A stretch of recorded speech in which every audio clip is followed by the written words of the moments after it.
وعلى آله وصحبه ومن تبعهم بإحسان إلى يوم الدين وبعد فأعوذ بالله من الشيطان الرجيم بسم الله الرحمن الرحيم يا أيها الذين آمنوا كتب عليكم الصيام كما كتب على الذين من قبلكم لعلكم تتقون صدق الله العظيم إن الله وملائكته يصلون على النبي يا أيها الذين آمنوا صلوا عليه وسلموا تسليما اللهم صل وسلم على سيدنا ومولانا محمد وعلى آل سيدنا ومولانا محمد وبارك وسلم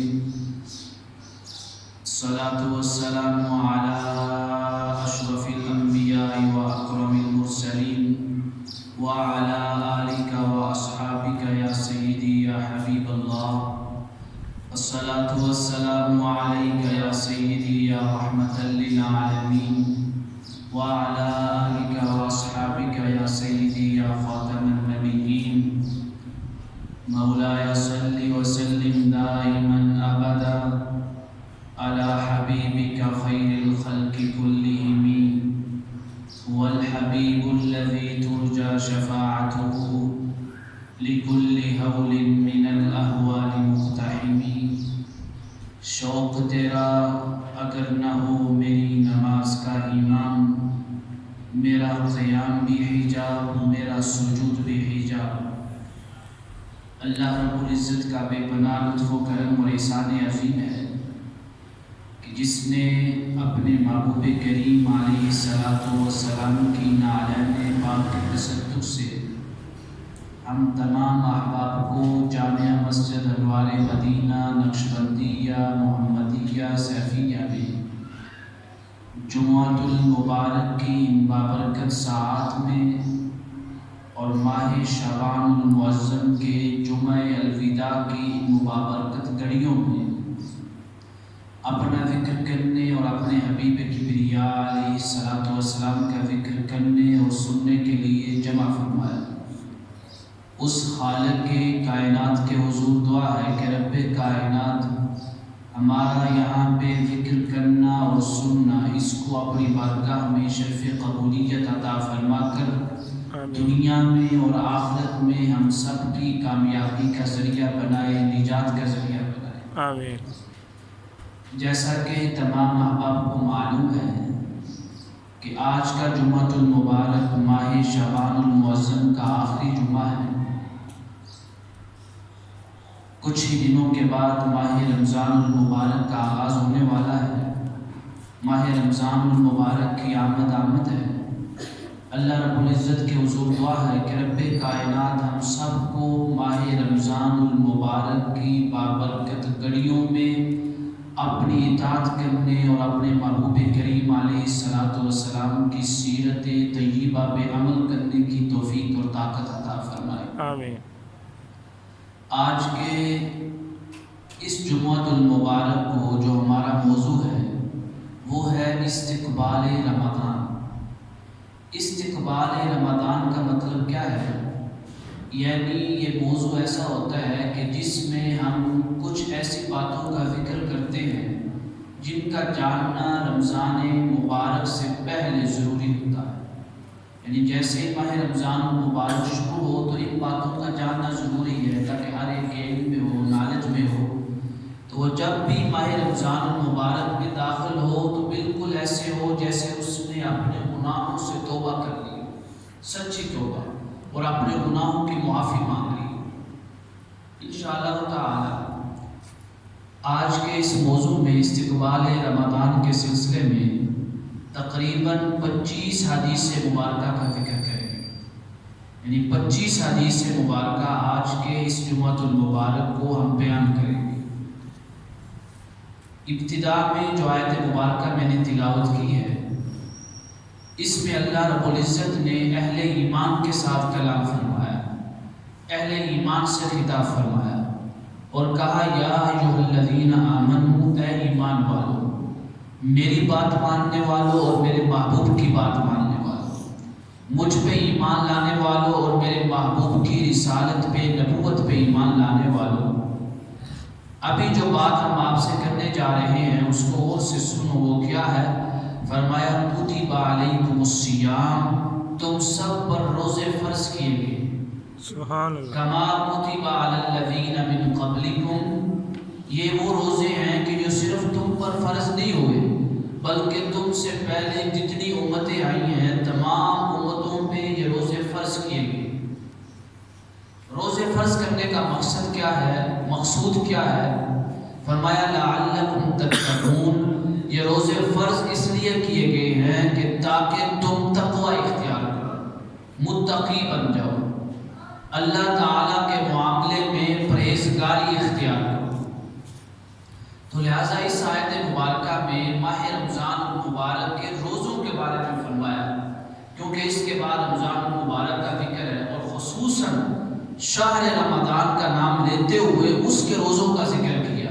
تو لہٰذا آیات کے سیاق و سباق سے یہ پتہ چلتا ہے کہ یا ایھا الذین آمنوا کتب علیکم الصیام کما کتب علی الذین من قبلکم لعلکم تتقون، جن روزوں کا ذکر ہو رہا ہے وہ ماہ رمضان المبارک کے روزے، یعنی کسی اور ماہ کے روزوں کا ذکر نہیں ہے، کیونکہ اسی سے آگے جو آیات آ رہی ہیں اس میں فرمایا شہر رمضان الذی انزل فیہ القرآن، کہ ماہ رمضان المبارک وہ مقدس ماہ ہے کہ جس میں ہم نے قرآن کریم جیسی لائق کتاب کو نازل کیا ہے۔ سبحان اللہ، فرمایا ھدی للناس، یہ وہ کتاب ہے جو لوگوں کے لیے ہدایت ہے، وبینات من الہدی والفرقان، یہ فرق کرنے والی اور ہدایت کے لیے کھلی نشانی ہے۔ سبحان آگے اللہ، فرمایا فمن شہد منکم الشہر، جو شخص بھی ماہ رمضان المبارک کو پائے، اس کے چاند کو دیکھ لے، فلیصمہ، تو پھر اس کا روزہ رکھے۔ تو لہٰذا اس آیت سے بھی ثابت ہوا کہ جو یہ آیت ہے یا ایھا الذین آمنوا کتب علیکم الصیام کما کتب علی الذین من قبلکم لعلکم تتقون، اس آیت مبارکہ میں جن روزوں کا ذکر ہو رہا ہے وہ ماہ رمضان المبارک کے روزے ہیں۔ بعض لوگ یہ سوال کرتے ہیں کہ اس آیت میں تو یہ کہیں بھی نہیں ہے کہ رمضان المبارک کا نام لیا گیا۔ بالکل ایسے ہی ہے کہ اس آیت مبارکہ میں رمضان المبارک کا نام نہیں ہے، لیکن اسی آیت کے ساتھ متصل جو آیات ہیں اس میں اللہ رب العزت نے ماہ رمضان المبارک کا نام لے کے بیان فرمایا ہے کہ جو اس ماہ کو پائے، اس ماہ کا چاند دیکھے، وہ ماہ رمضان کے روزے رکھے۔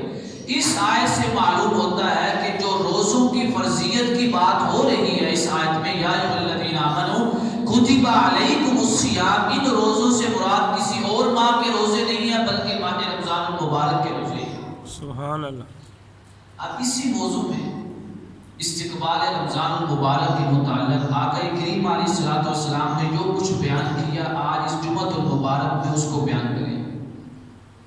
حضرت ابو ہریرہ رضی اللہ تعالیٰ عنہ سے روایت ہے، آپ فرماتے ہیں قال رسول اللہ صلی اللہ علیہ وسلم، کہ آقا کریم علیہ الصلوۃ والسلام نے فرمایا اذا دخل شہر رمضان، کہ جب ماہ رمضان المبارک کا ماہ مقدس داخل ہو جائے، اس کا چاند طلوع ہو جائے، چاند نظر آ جائے، تو اللہ تعالیٰ کیا کرتا ہے فتحت ابواب السماء، آسمان کے سارے دروازوں کو کھول دیا جاتا ہے۔ سبحان اللہ۔ دوسری روایت میں فرمایا کہ فتحت ابواب الجنہ، جنت کے سارے دروازے کھول دیے جاتے ہیں، وغلقت ابواب جہنم، دوزخ کی آگ کے، جہنم کے دروازے بند کر دیے جاتے ہیں، وسلسلت الشیاطین، اور شیاطین کو باندھ دیا جاتا ہے۔ یعنی اللہ کا فضل دیکھے، کرم دیکھے، رحمت دیکھے کہ جیسے ہی ماہ رمضان المبارک کا چاند نظر آتا ہے، استقبال رمضان کی خوشی میں اللہ تعالیٰ آسمان کے سارے دروازے کھول دیتا ہے، جنت کے سارے دروازے کھول دیتا ہے، دوزخ کے سارے دروازوں کو بند کر دیا جاتا ہے، شیاطین کو باندھ دیا جاتا ہے، اور فرمایا وفتحت ابواب الرحمہ، اللہ کی رحمت کے جتنے دروازے ہیں ان سارے دروازوں کو کھول دیا جاتا ہے۔ سبحان اللہ، اللہ اکبر۔ یہاں پہ محدثین لکھتے ہیں کہ ایک تو اس حدیث کا ظاہری مفہوم ہے، ظاہری مفہوم کیا ہے کہ آسمان کے دروازے کھول دیے جاتے ہیں، جنت کے دروازے کھول دیے جاتے ہیں، اللہ کی رحمت کے دروازے کھول دیے جاتے ہیں، دوزخ کے دروازے بند کر دیے جاتے ہیں، شیاطین اور جن کو باندھ دیا جاتا ہے۔ یہ ظاہری مفہوم ہے کہ جس طرح آقا کریم علیہ السلام نے فرمایا ہے بالکل ایسے ہی ہے۔ دوسرا ایک مفہوم یہ ہے کہ جنت کے جو دروازے کھولے جاتے ہیں، اس کا مطلب یہ ہے کہ اللہ رب العزت اپنی عطاؤں کے، اپنی نعمتوں کے دروازے کھول دیتا ہے، سبحان اللہ۔ اور دوزخ کے دروازے بند ہونے کا مطلب یہ ہے کہ رب کائنات اس میں گناہگاروں کی مغفرت کثرت سے فرماتا ہے، سبحان اللہ۔ گناہگاروں کے گناہوں کو کثرت سے معاف کرتا ہے۔ شیاطین کو باندھ دینے سے مراد یہ ہے کہ رب کائنات شیطانوں کے شر سے مسلمانوں کو محفوظ رکھتا ہے، سبحان اللہ۔ اس کا یہ بھی ایک مفہوم ہے۔ پھر حضرت سعد بن سعد رضی اللہ تعالیٰ عنہ آپ روایت کرتے ہیں کہ قال رسول اللہ صلی اللہ علیہ وسلم، آقا کریم علیہ السلام نے فرمایا کہ فی الجنت ثمانیۃ ابواب، جنت کے 8 دروازے ہیں۔ کتنے؟ 8 دروازے ہیں۔ فرمایا ان 8 دروازوں میں سے ایک دروازے کا نام ہے یسمى الریان، ریان ایک دروازہ ہے۔ فرمایا لا يدخلہ الا الصائمون، اس دروازے سے صرف روزے دار داخل ہوں گے، روزے داروں کے علاوہ کوئی بھی اس دروازے سے داخل نہیں ہوگا۔ پھر آقا کریم علیہ السلام نے فرمایا، ابو ہریرہ رضی اللہ تعالیٰ عنہ روایت کرتے ہیں کہ میرے آقا کریم علیہ السلام بیان فرماتے ہیں کہ من صام رمضان ایمانا واحتسابا، کہ جو رمضان کے روزے رکھتا ہے حالت ایمان کے ساتھ، یعنی اخلاص کے ساتھ، اچھی نیت کے ساتھ، ریاکاری کی نیت سے نہیں بلکہ خلوص کے ساتھ، للہیت کے ساتھ، کوئی بھی شخص اگر رمضان کے روزے رکھے واحتسابا، اور پھر وہ اپنا محاسبہ بھی کرے، جیسے اس نے روزہ رکھا ہے اپنے آپ پہ غور کرے کہ کیا روزے کی حالت میں اس سے کوئی ایسا عمل تو نہیں ہوا جو شریعت کے خلاف، کیا روزے کی حالت میں اس سے کوئی ایسا عمل تو نہیں ہوا جو اللہ تعالیٰ کے احکام کے خلاف ہو، یا روزے کی حالت میں اس سے ایسا عمل تو نہیں ہوا جس میں اللہ تعالیٰ کی مخلوق کے ساتھ اس نے دھوکہ کیا ہو، خیانت کی ہو، جھوٹ بولا ہو، ان کا دل دکھلایا ہو، ان کو پریشان کیا ہو۔ فرمایا جو اپنا محاسبہ کرتے ہوئے للہیت کے ساتھ، اخلاص کے ساتھ روزہ رکھتا ہے، غفر لہ ما تقدم من ذنبہ، اس کے جتنے پچھلے گناہ ہوتے ہیں رب کائنات روزے کی برکت سے اسے سارے گناہ معاف فرما دیتا ہے۔ سبحان اللہ۔ پھر فرمایا وَمَنْ قَامَ رَمَضَانَ إِيمَانًا وَاحْتِسَابًا غُفِرَ لَهُ مَا تَقَدَّمَ مِنْ ذَنبِهِ، جو روزے کی حالت میں رمضان المبارک کے ماہ مقدس میں رات کو نماز تراویح پڑھتا ہے، تہجد پڑھتا ہے، قیام اللیل کرتا ہے، تو اس قیام اللیل کرنے کی وجہ سے، نماز تراویح پڑھنے کی وجہ سے، نماز تہجد پڑھنے کی وجہ سے رب کائنات غفر لہ ما تقدم من ذنبہ، اس کے سارے گناہوں کو معاف کر دیتا ہے۔ اللہ اکبر۔ پھر میرے آقا کریم علیہ السلام نے فرمایا وَمَنْ قَامَ لَيْلَةَ الْقَدْرِ ایمانا واحتسابا، جو شخص بھی لیلۃ القدر کی رات کو، شب قدر کی رات کو، ایسی رات جو 1000 ماہ سے افضل ہے، فرمایا اس رات جو قیام کرتا ہے، للہیت کے ساتھ اللہ کی عبادت کرتا ہے، اس رات عبادت کرنے والے کے بھی ما تقدم من ذنبہ، اس کے سارے گناہوں کو معاف کر دیا جاتا ہے۔ اللہ اکبر۔ پھر میرے آقا کریم علیہ السلام نے فرمایا، حضرت ابو ہریرہ رضی اللہ تعالیٰ عنہ روایت کرتے ہیں کہ کل عمل ابن آدم، کہ ابن آدم انسانیت جو بھی عمل کرتی ہے رمضان المبارک کے علاوہ، یضاعف الحسنۃ بعشر امثالہا، وہ اگر ایک نیکی کرے تو اس کو 10 نیکیوں کا ثواب ملتا ہے رمضان المبارک کے علاوہ، 10 نیکیوں سے بھی بڑھ کر 100 نیکیوں کا ثواب ملتا ہے، 200 نیکیوں کا ثواب ملتا ہے۔ فرمایا رمضان المبارک کے علاوہ وہ جو بھی نیکی کرتا ہے رب کائنات اس کو ایک نیکی کے بدلے 700 نیکیوں کا ثواب عطا کرتا ہے۔ سبحان اللہ۔ پھر فرمایا لیکن الا الصوم، لیکن روزہ ایسی نیکی ہے فإنہ لی، رب فرماتا ہے کہ روزہ میرے لیے ہے، وَأَنَا أَجْزِي بِهِ، اور میں سبحان اللہ. یعنی کسی اور شے کو جنت کو روزے کی جزا نہیں بتلایا، جنت کے باغات کو روزے کی جزا نہیں بتلایا، جنت کی نعمتوں کو روزے کی جزا نہیں بتلایا. فرمایا روزہ لوگ میرے لیے رکھتے ہیں اور میں ہی روزے کی جزا ہوں. اللہ رب العزت روزے کی جزا سے کیا مراد ہے کہ جب روزے دار قیامت کے دن اللہ تعالیٰ کے سامنے حاضر ہوگا، رب کائنات سارے پردوں کو اٹھا کر اپنا دیدار اس کو عطا کرے گا. سبحان اللہ. فرمایا وَأَنَا أَجْزِي بِهِ، میں ہی اس کی جزا ہوں. کیوں؟ يَدَعُ شَهْوَتَهُ وَطَعَامَهُ مِنْ أَجْلِي، اس نے اپنی ساری خواہشات کو، اس نے کھانوں کو، اس نے مشروبات کو، لذیذ کھانوں کو، ہر شے کو میری خاطر چھوڑ دیا تھا. میری خاطر وہ پورا دن بھوکا رہا، پیاسا رہا، اس نے نہ پانی پیا نہ کھانا کھایا. فرمایا لِلصَّائِمِ فَرْحَتَانِ، یہ روزے دار ہے اس کے لیے دو خوشیاں ہیں، دو فرحتیں ہیں، دو نعمتیں ہیں. فرمایا فرحۃ عند فطرہ، ایک خوشی اس وقت ہے جب وہ روزہ افطار کرتا ہے، وہ فرحۃ عند لقاء ربہ، اور دوسری خوشی اس وقت ہے جب وہ اپنے رب سے ملے گا. سبحان اللہ. یعنی یہ خوشی ہے جب وہ روزہ افطار کر رہا ہے، اور دوسری خوشی کیا ہے کہ جب وہ اپنے رب کے ساتھ قیامت کے دن ملے گا. وہ خوشی کیا ہے؟ جیسے آقا کریم علیہ السلام نے فرمایا کہ روزے دار کے سامنے اللہ تعالیٰ خود کو حجاب میں نہیں رکھے گا، بلکہ سارے حجابات اٹھا کر اپنا دیدار اس کو عطا کرے گا. سبحان اللہ. پھر میرے آقا کریم علیہ السلام نے فرمایا وَلَا خُلُوفُ فَمِ الصَّائِمِ عِنْدَ اللَّهِ أَطْيَبُ عِنْدَ اللَّهِ مِنْ رِيحِ الْمِسْكِ، کہ روزے دار کے منہ کی جو سمیل ہے، جو روزے دار کے منہ سے جو سمیل آتی ہے، اللہ تعالیٰ کو یہ کستوری کی خوشبو سے بھی زیادہ پسند ہے. سبحان اللہ. فرمایا وَالصِّيَامُ جُنَّةٌ، یہ جو روزہ ہے یہ جنت کے لیے ایک ڈال ہے، دوزخ کے عذاب سے بچانے کے لیے ایک ڈال ہے. فرمایا فَإِذَا كَانَ يَوْمُ صَوْمِ أَحَدِكُمْ فَلَا يَرْفُثْ وَلَا يَسْخَبْ، جب بھی کوئی بھی شخص روزہ رکھتا ہے اور روزے کی حالت میں وہ گالی گلوچ نہیں دیتا، دان درازی نہیں کرتا، گالیاں نہیں دیتا ہے، وَلَا يَسْخَبْ، نہ ہی اپنی آوازوں کو اونچا کرتا ہے لڑائی جھگڑے کے لیے، دوسروں کے ساتھ گفتگو کرتے ہوئے، کلام کرتے ہوئے، دوسروں پہ روک ڈالتے ہوئے. فرمایا اپنی آوازوں کو اونچا نہیں کرتا.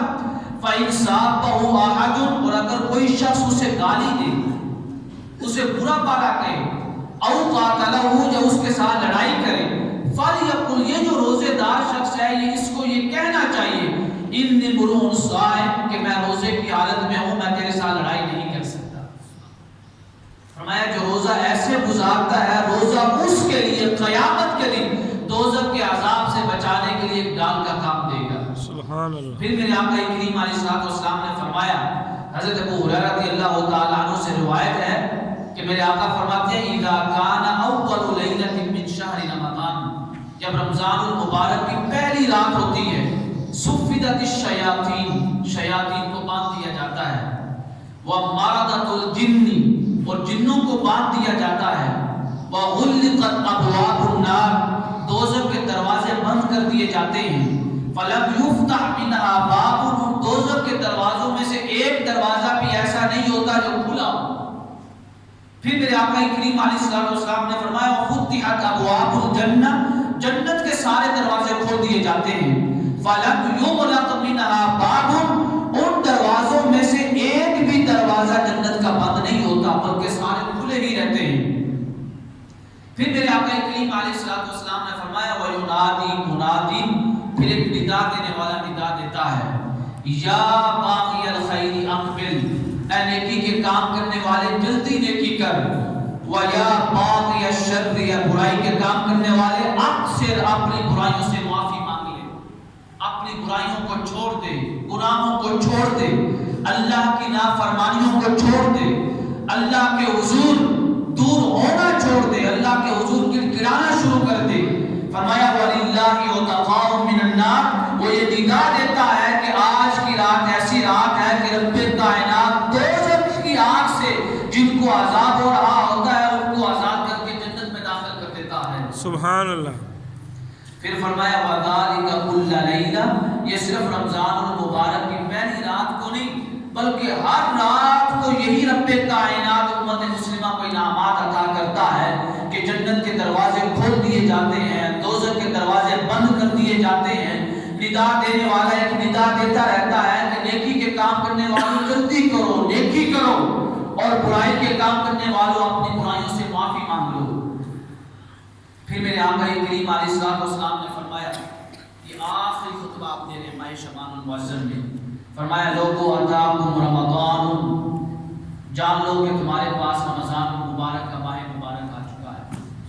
شہر مبارک، یہ بڑی برکتوں والا ماہ ہے، بڑی برکتوں والا مہینہ ہے۔ فرض اللہ علیکم صیامہ، اس ماہ مبارک کے روزے اللہ تعالیٰ نے تم پر فرض کیے ہیں۔ تفتح فیہ ابواب السماء، اس میں آسمان کے دروازے کھول دیے جاتے ہیں۔ وتغلق فیہ ابواب الجحیم، اس میں دوزخ کے دروازے بند کر دیے جاتے ہیں۔ وتغل فیہ مردۃ الشیاطین، اس میں شیاطین کے شر کو کم کر دیا جاتا ہے۔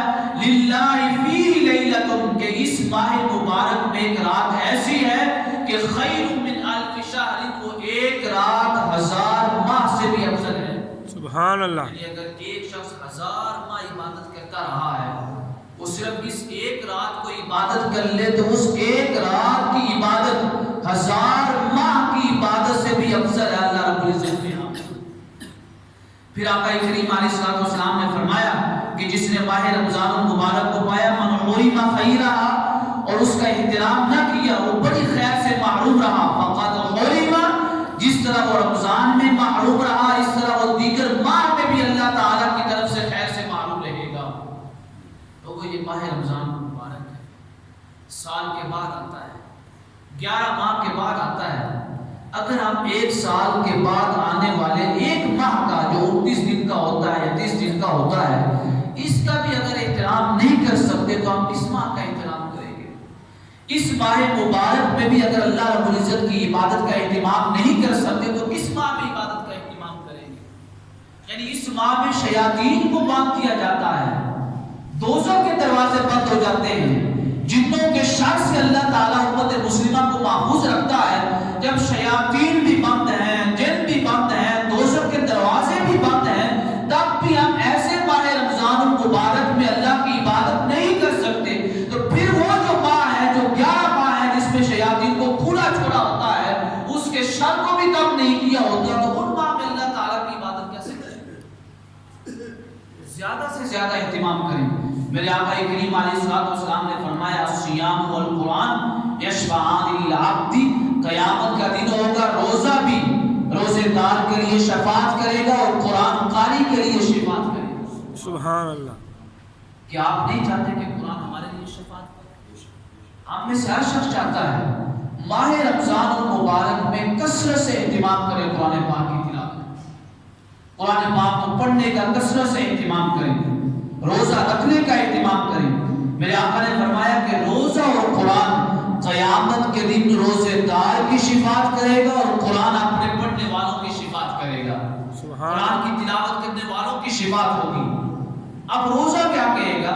یقول الصیام اے رب، روزہ اپنے رب کے سامنے کھڑا ہوگا، اللہ تعالیٰ روزے کو جسم عطا کرے گا، جسم ہماری طرح جسم ہوگا، وہ عطا کرے گا، اور روزہ اپنے رب کے سامنے کھڑے ہو کر عرض کرے گا، انی منعت الطعام والشہوات بالنہار، اے مولا میں نے اس کو کھانے سے، پینے سے، مشروبات پینے سے روک رکھا تھا، آج اس کے حق میں وشفعنی فیہ، اس کے حق میں میری شفاعت کو قبول کر لے۔ وَيَقُولُ القرآن، قرآن کہے گا، منعتُ النوم باللیل، کہ اس نے نماز تراویح میں کھڑے ہو کر میری تلاوت کو سنا تھا، نماز تہجد میں کھڑے ہو کر مجھے تلاوت کیا تھا، میری آیات کو پڑھا تھا، فشفعنی فیہ، یہ دنیا میں رمضان المبارک کے ماہ مقدس میں میری تلاوت کرتا رہا ہے، آج جو میری تلاوت کرتا رہا ہے مولا اس کے حق میں میری شفاعت کو قبول کر لے۔ سبحان اللہ۔ میرے آقا نے فرمایا کہ جب روزہ شفاعت کرے گا، جب قرآن شفاعت کرے گا، فَيُشَفَّعَانِ رب کائنات، ان دونوں کی شفاعت کو قبول کر لے گا، روزے دار کی مغفرت کر دے گا اور قرآن کے قاری کو بھی معاف کر دے گا۔ انس بن مالک رضی اللہ تعالیٰ عنہ فرماتے ہیں کہ آقا کریم علیہ السلام نے فرمایا جب ماہ رمضان المبارک کا پہلا دن تھا، فرمایا ان هذا الشهر قد حضركم، کہ لوگوں ماہ رمضان المبارک ماہ رمضان المبارک کا چاند نظر آ چکا ہے. وَفِيهِ لَيْلَةٌ خَيْرٌ مِّنْ أَلْفِ شَهْرٍ. یہ ماہ رمضان المبارک ایسا ماہ ہے کہ اس کے اندر ایک ایسی رات ہے جو 1000 ماہ سے افضل ہے. من حرمها فقد حرم الخير كله. جو ماہ رمضان المبارک کی بابرکت ساعت میں بھی اپنے گناہوں کی معافی نہیں مانگ سکا، رب کائنات نے اس کو ساری خیر سے محروم کر دیا ہے، ساری خیر سے دور رکھ دیا ہے. پھر میرے آقا کریم علیہ السلام نے فرمایا وَلَا يُحْرَمُ خَيْرَهَا إِلَّا كُلُّ مَحْرُومٍ. ماہ رمضان المبارک میں صرف وہی شخص محروم رہتا ہے جو ماہ رمضان المبارک کا احترام نہیں کرتا ہے، روزے نہیں رکھتا ہے، اس میں عبادت کا اہتمام نہیں کرتا ہے، نماز تراویح نہیں پڑھتا ہے، قرآن پاک کی تلاوت نہیں کرتا ہے. فرمایا جو شخص خود کو محروم کیے بیٹھا ہے، رب کائنات اس کو اپنی خیر سے محروم کر دیتا ہے. اللہ اکبر. صحیح بخاری میں ہے، میرے آقا کریم علیہ السلام نے فرمایا جو شخص بھی روزے کی حالت میں جھوٹ بولنا نہیں چھوڑتا ہے اور جھوٹ پہ عمل کو نہیں چھوڑتا ہے اور وہ جاہل ہے. جاہل سے کیا مراد ہے کہ اس نے روزہ رکھا ہوا ہے، روزے کے احکام معلوم نہیں ہے، اس کو یہ معلوم نہیں ہے کہ روزے کے احکام کیا ہے، کہ روزے کو افطار کیسے کرنا ہے، روزے کی سحری کیسے کرنی ہے، دن میں روزے کی حالت میں کیسے رہنا ہے. وہ جاہل ہے، اس کو روزے کے احکام معلوم نہیں ہے. فرمایا جس کو روزے کے احکام معلوم نہیں ہے اس کو سوائے بھوک اور پیاس کے رب کائنات کچھ بھی عطا نہیں کرتا ہے. ہم میں سے کتنے لوگ ہیں جو روزے کے احکام جانتے ہیں یا روزے کے متعلق مسائل پوچھتے ہیں، سیکھتے ہوں کہ روزہ کیسے رکھنا ہے، روزے کے دوران کون سے اعمال کرنے ہیں. حضرت ابو ہریرہ رضی اللہ تعالی عنہ سے روایت ہے کہ آقا کریم علیہ السلام نے فرمایا، بڑا طویل خطبہ دیا آپ نے. سلیمان فارسی فرماتے ہیں کہ جمعہ کا دن تھا، ماہ شعبان معظم کا آخری جمعہ ہے. خطبنا رسول اللہ صلی اللہ علیہ وسلم فی آخر یوم من شعبان، کہ آقا کریم علیہ السلام نے شعبان کے آخری جمعے کو خطبہ دیا. یہ خطبہ طویل ہے. آقا کریم علیہ السلام نے فرمایا یا ایھا الناس، اے لوگو، قد اظلکم شہر عظیم، تمہارے اوپر ماہ رمضان مبارک نے اپنی برکتوں اور رحمتوں کا سایہ کر دیا ہے. سبحان اللہ. اس ماہ رمضان مبارک نے سایہ کر دیا ہے. شہر فیہ لیلۃ من الف شہر، کہ اس شہر میں، اس ماہ رمضان مبارک میں ایک ایسی رات ہے جو 1000 ماہ سے افضل ہے. جعل اللہ صیامہ فریضہ، اس ماہ رمضان المبارک کے روزے اللہ تعالیٰ نے تم پر فرض کیے ہیں. وقیام لیلہ تطوعا، رات کی نماز کو، نماز تراویح کو تمہارے لیے نفل رکھا ہے. من تقرب فیہ بخصلۃ من الخیر، جو اس ماہ رمضان المبارک میں ایک نیکی کرتا ہے، کان کمن ادى فریضۃ فیما سواہ، گویا کہ اس نے جیسے ایک فرض ادا کر لیا، یعنی ایک نیکی کا ثواب، ایک نفل کا ثواب ایک فرض کے برابر ملتا ہے. پھر میرے آقا کریم علیہ السلام نے فرمایا ومن ادى فریضۃ فیہ، جو شخص ماہ رمضان المبارک میں ایک فرض ادا کرتا ہے، 2 نہیں 3 نہیں، فرمایا جو ایک فرض ادا کرتا ہے، ایک رکعت ادا کرتا ہے، کان کمن ادى 70 فریضۃ فیما سواہ، اس شخص کو ایک فرض ادا کرنے کی وجہ سے 70 فرضوں کے برابر ثواب ملتا ہے. سبحان اللہ. 70 فرضوں کے برابر.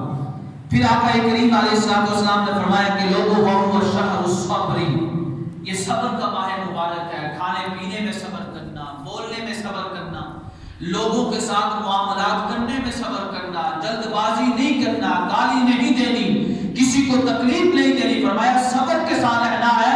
وَالصَّبْرُ تَمَامُهُ جَنَّةٌ، جو شخص بھی اس ماہ رمضان مبارک میں صبر کرتا ہے، رب کائنات اس کو صبر کے بدلے جنت عطا کرے گا. فرمایا وَالشَّهْرُ الْمُوَاسَاةِ، یہ آپس میں ایک دوسرے کے ساتھ اچھا برتاؤ کرنے والا ماہ مبارک ہے. فرمایا وَالشَّهْرُ، یہ ایسا ماہ مبارک ہے یُزَادُ فِيهِ رِزْقُ الْمُؤْمِنِ، جس میں مومن کو کثرت سے رزق عطا کیا جاتا ہے. سبحان اللہ. اس کو اچھا کاروبار عطا کیا جاتا ہے، کثرت سے مال عطا کیا جاتا ہے.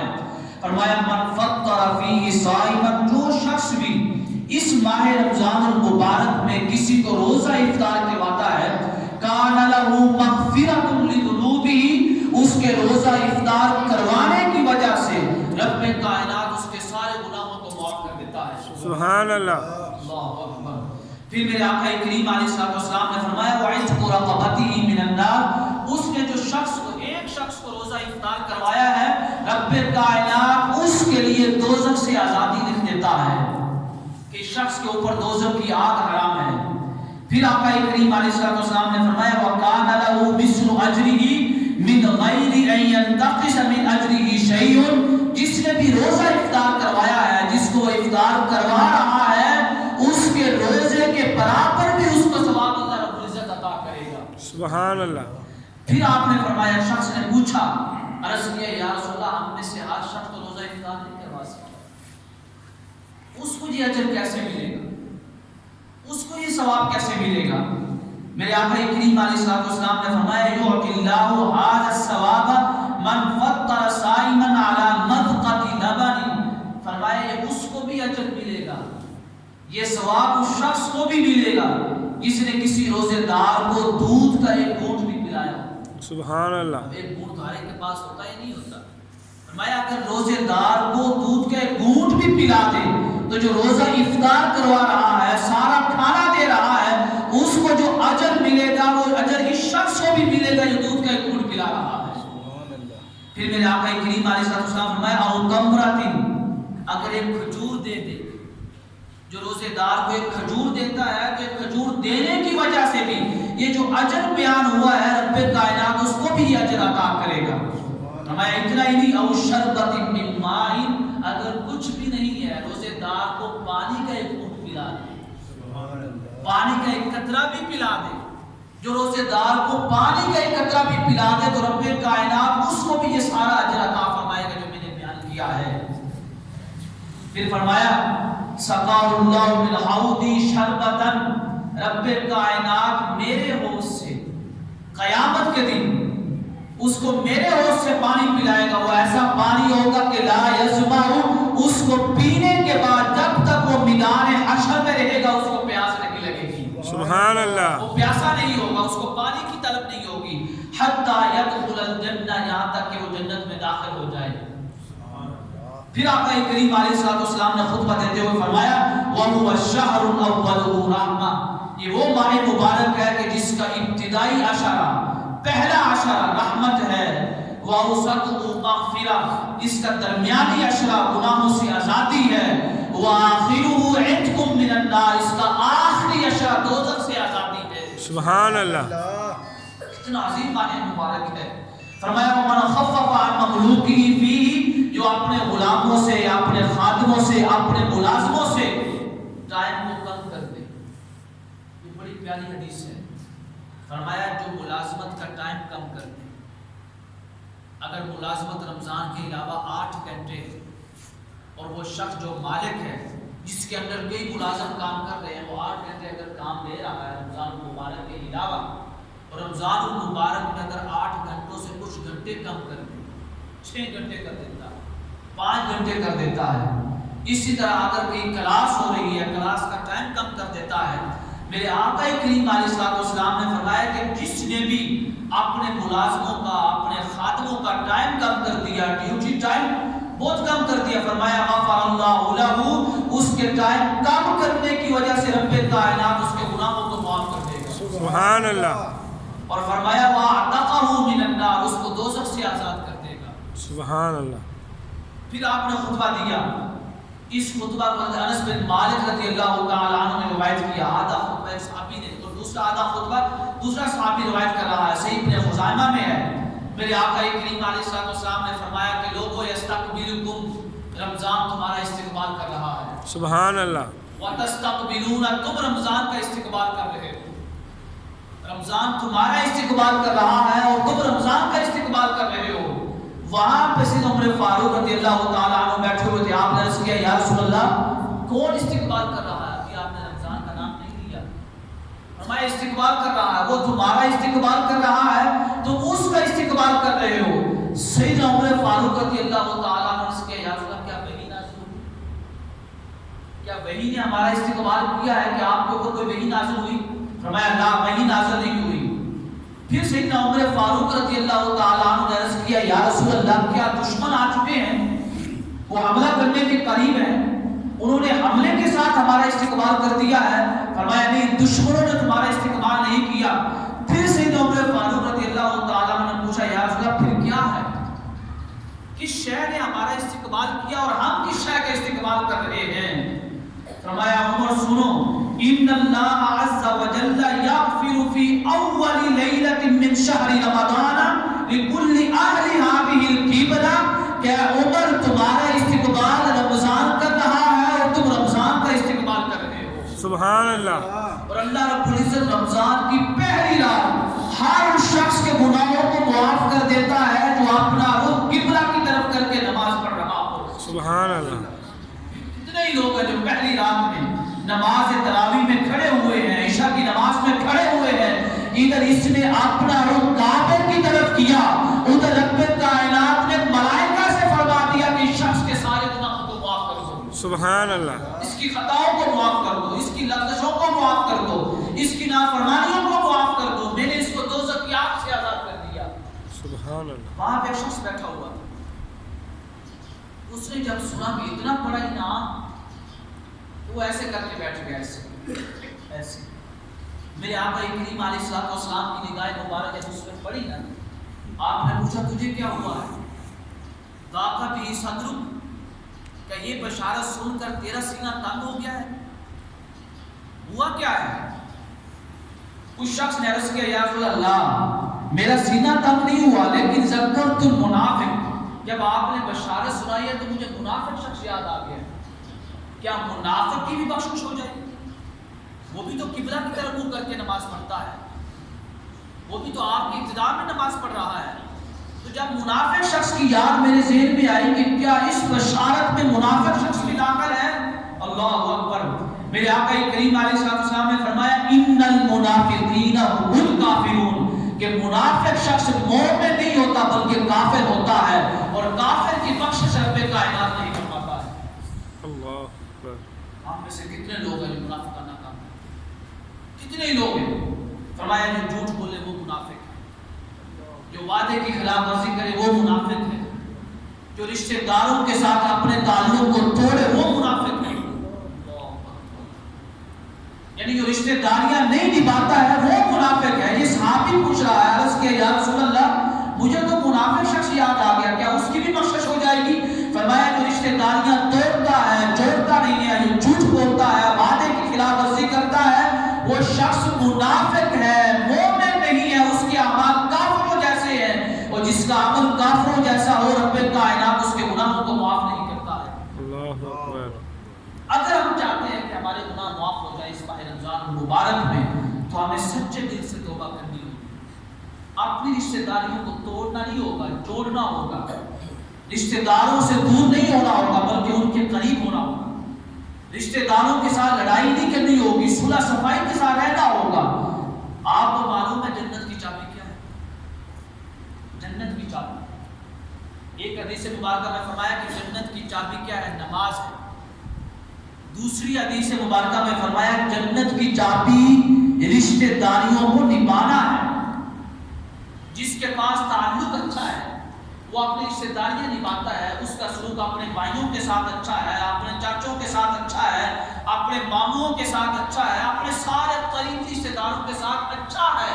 یہ جو اچھا تعلق ہے میرے مصطفیٰ نے فرمایا یہی تو جنت کی چابی ہے۔ سبحان اللہ۔ یہ جس کے پاس ہوگی اسی کے لیے جنت کا دروازہ کھلے گا۔ آج آپ دیکھ لیں ہم میں سے ہر گھر میں، ہر فیملی میں یہی پرابلم ہے، یہی مسئلہ ہے، بھائی بھائی کو نہیں بلا رہا، بھائی چچے کو نہیں بلا رہا، بانجا اپنے ماموں کو نہیں بلا رہا، بہنیں آپس میں لڑی ہوئی ہیں، خالائیں آپس میں لڑی ہوئی ہیں، چاچیاں آپس میں لڑی ہوئی ہیں۔ آپ شادیوں کے موقع پہ دیکھیں کتنوں کو منانا پڑتا ہے۔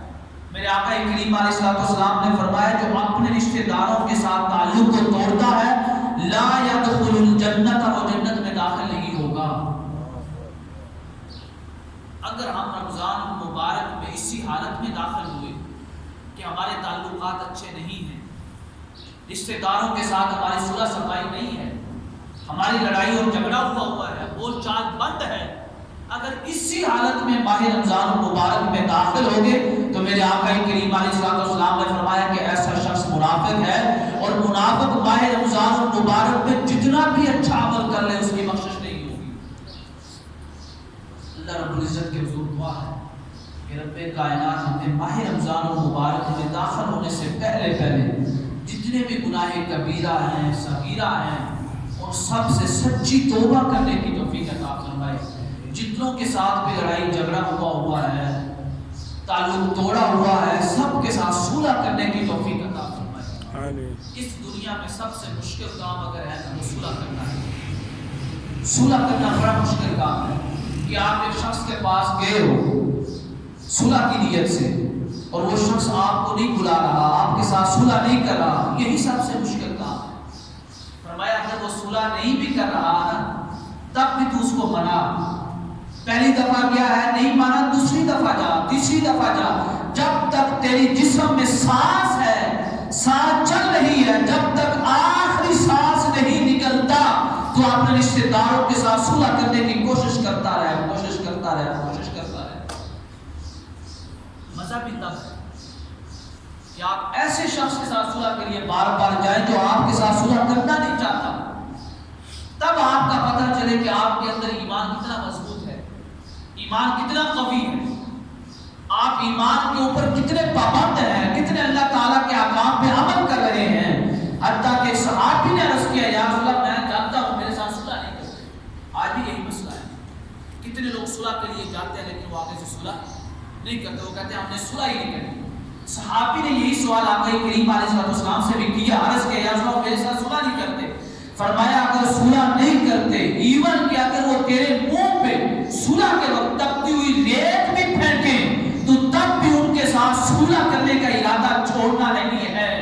اگر تو یہ عمل کرتا رہے تو رب کائنات تیرے لیے ایک فرشتہ مقرر کر دے گا جو تیری حفاظت کرے گا۔ سبحان اللہ، اتنا عظیم کام ہے، عظیم عمل ہے، اللہ کے لیے کوشش کریں۔ اگر آپ کی کسی کے ساتھ لڑائی ہے سبقت کریں صلح کرنے میں، دیر نہ کریں۔ یہ نہ ہو کہ ماہ رمضان المبارک کا آخری روزہ ہو، آخری تراویح پڑھ رہے ہوں، آخری رات ہو، ادھر عید کے چاند کا اعلان ہو جائے اور ہم آپس کی لڑائیوں کو لے کے بیٹھے ہوں۔ عید کی چاند کا اعلان ہو گیا اور رب کائنات نے ہمیں رمضان المبارک کی ساری خیرات سے معروف کر دیا، کیا فائدہ روزے کا؟ کیا فائدہ تراویح پڑھنے کا؟ کیا فائدہ قرآن پاک کی تلاوت کرنے کا؟ کیا فائدہ عبادت کرنے کا؟ کیا فائدہ روزہ رکھنے کا؟ کیوں کہ جو خیرات کی چابی تھی وہ تھی رشتہ داریوں کو نبھانا، اچھا تعلق قائم کرنا۔ تو نے تو رشتہ داریاں توڑ کے رکھی، تو اپنے رشتہ داروں کو بلاتا نہیں ہے، تو تیرے پاس خیرات کی چابی نہیں ہے، تو جب چابی نہیں ہے تو رب کائنات تیرے لیے خیرات کے دروازے نہیں کھولے گا، خیرات کے دروازے بند رہیں گے۔ اس سے قبل کہ رمضان مبارک کا چاند نظر آ جائے، پھر عید المبارک کے چاند کا اعلان ہو جائے اور ہم آپس کی لڑائیوں میں پڑے رہیں اور ساری خیرات سے محروم ہو جائیں، تو ایسے شخص کے لیے بد دعا تیری زبان سے نہیں نکلی، میری زبان سے نہیں نکلی، بلکہ منبر رسول پہ سوار ہوتے ہوئے خود مصطفیٰ کی زبان سے نکلی ہے۔ اللہ اکبر۔ ہمارے جس شخص نے ماہ رمضان المبارک کو پایا اور وہ اپنی مغفرت نہ کروا سکا، جبریل امین دعا کر رہے ہیں، اس کے لیے تباہی اور بربادی ہے۔ اس دعا پہ آمین مصطفیٰ کہہ رہے ہیں کہ وہ جس دعا پہ آمین کہہ دے رب کائنات اس دعا کو رد نہیں کرتا ہے۔ اے انسان ڈر قبل اس کے کہ تو بھی ان لوگوں میں شامل ہو جائے کہ جن کی بد دعا پہ میرے مصطفیٰ نے خود آمین فرمائی ہے۔ آج جمعہ المبارک کے بعد کتنے بھی لوگ بیٹھے ہیں، کوشش کریں اگر کسی کے ساتھ لڑائی ہے آپ کوشش کریں، اگر آپ سبقت کریں گے رب کائنات کے محبوب نے فرمایا جو صلح کی طرف سبقت کرتا ہے گویا وہ جنت کی طرف سبقت کر رہا ہے، جس نے پہلے صلح کی ہے گویا کہ وہ جنت میں سب سے پہلے داخل ہوگا۔ کتنا عظیم اجر ہے، انعام ہے اللہ تعالیٰ کے محبوب کی طرف۔ لیکن نہیں، ہم سنتے بھی ہیں، بیان بھی کرتے ہیں، پڑھتے بھی ہیں، نالج بھی ہے، علم بھی ہے، حتیٰ کہ میرے آقا کریم علیہ الصلوۃ والسلام نے فرمایا کسی مومن کے لیے یہ کام حلال نہیں ہے کہ وہ اپنے کسی مومن بھائی کے ساتھ 3 دن تک ناراض رہے۔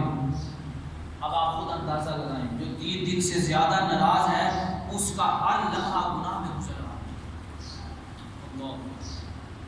یعنی وہ نماز پڑھ رہا ہے تب بھی اس کا لمحہ گناہ میں گزر رہا ہے، وہ قرآن پڑھ رہا ہے تب بھی گناہ میں گزر رہا ہے، کیونکہ قرآن پاک کی تلاوت اور نماز اس وقت تک فائدہ ہی نہیں دے گی جب تک تو اس گناہ سے توبہ نہیں کرے، اس گناہ سے دور نہیں ہوگا۔ اللہ رب العزت کے حضور دعا ہے کہ رب کائنات ہمیں سارے گلے شکوے، لڑائی جھگڑے، زیادتیاں بھول کر نئے سرے سے صلح و صفائی کے ساتھ زندگی کا آغاز کرنے کی توفیق عطا فرمائے، اور بالکل تمام گناہوں سے معافی مانگ کر، اپنے خطاؤں کی معافی مانگ کر، مغفرت مانگ کر رمضان المبارک کے مقدس مہینے میں داخل۔ اللہ رب العزت کے حضور دعا ہے کہ رب کائنات ہم سب کی توبہ کو اپنی بارگاہ میں قبول فرمائے۔ بعض اوقات یہ سوال ہوتا ہے کہ اگر قرآن کریم گر گیا ہے غلطی سے، اگر جان بوجھ کے کوئی گراتا ہے تو یہ تو توہین ہے، یعنی قرآن کریم کو اگر کوئی جان بوجھ کے گرائے زمین کے اوپر، یہ قرآن پاک کی توہین ہے، اور جو شخص قرآن پاک کی توہین کرے وہ کافر ہو جاتا ہے۔ اگر جان بوجھ کے کوئی گراتا ہے تو وہ دائرہ اسلام سے خارج ہو جائے گا، اس کو تجدید ایمان کرنا ہوگا۔ لا الہ الا اللہ محمد رسول اللہ، اشہد ان لا الہ الا اللہ واشہد ان محمدا عبدہ ورسولہ، ان کلمات کے ساتھ تجدید ایمان کرنا۔ لیکن اگر بھول کر یا غلطی سے یا پتہ نہیں چلا قرآن پاک گر گیا ہے، تو اب سوال یہ ہوتا ہے کہ کیا جو قرآن پاک گرا ہے اس کا کوئی کفارہ ہے؟ یہ بات یاد رکھیں کہ اگر قرآن کریم غلطی سے گرا ہے یا آپ کو پتہ نہیں چلا اور گر گیا ہے، غفلت سے گرا ہے، تو اس صورت میں قرآن پاک کا کوئی کفارہ نہیں ہے۔ گرنے کفارہ ہے تو اللہ کے حضور توبہ اور معافی مانگے۔ اگر آپ سے قرآن کریم گرا تو اللہ کے حضور توبہ مانگے، آپ نے اس گناہ کی معافی مانگے کہ اللہ تعالیٰ آپ کو معاف کر دے۔ آپ پھر بھی اگر دل مطمئن نہیں ہو رہا تو جو حسب توفیق، حسب استطاعت ہو، آپ جو بھی دینا چاہے اللہ کی راہ میں صدقہ کر سکتے ہیں، اس کے علاوہ کسی کا سوال